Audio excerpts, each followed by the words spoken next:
In our previous episode, we learned about the function of our brain. Welcome to episode 2 of nervous system. Imagine you are working in a modern factory. Now you are pressing mouse button or button on keyboard, but that instruction needs to reach processor.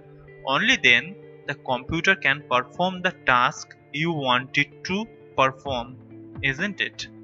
The processor would process the command and send proper signal to proper machine. So there must be a connection between keyboard and the processor and between processor and the machine. Our brain is like a processor, and the connection we are talking about are nerves. But generally more than 90% people think nerve mean neurons, which is absolutely wrong. Let us understand how our nervous system works. We see a car coming towards us, means the image of that car is formed on our retina. Some electrical signal is generated which is sent to brain through a sensory or afferent nerve. Afferent nerve or sensory nerve carries sensory information to central nervous system. We know our central nervous system is made of brain and spinal cord. Here the information goes to brain. Brain processes the information and finds that our body is in danger. It sends impulses or response to muscles through motor nerves. Motor nerves carries impulses or response. That impulses make muscles contract and you move out of the way of the car. So what is nerve actually? Think it as a bundle of wires that carries electricity. Yes, nerve carries electricity. Electrical signal.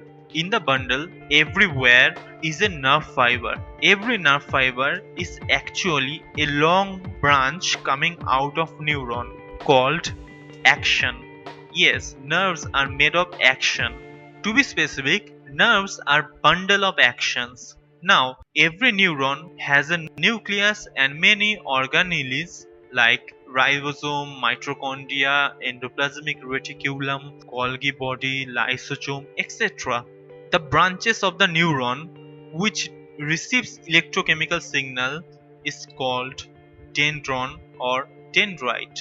These are dendrite, and the projection which carries electrical signal is called action.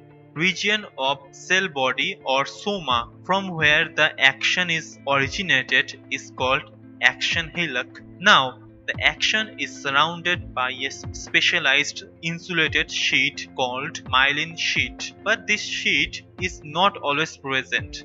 Myelin sheet is interrupted at a regular interval. These are called nodes of Ranvier. The myelin sheet is made up of fatty materials. Now dendrites receive the electrochemical signals and actions carry it to next neuron. Now the impulses carried by the action needs to be transferred to dendrite of next nerve. There is a gap in between. This junction is called synapse. At the end of action, the electrical impulse sets off release of some chemical. These chemicals cross the gap or synapse and start similar electrical impulse in the dendrite of next neuron. Thus, signal is transferred from one neuron to next neuron, and the chemical which does this is a neurotransmitter. Motor nerves carry response from central nervous system to muscles or gland. Similar synapse finally allows delivery of such impulse from neuron to muscles or gland. And this is how our nervous system works. That's all for now. Thank you.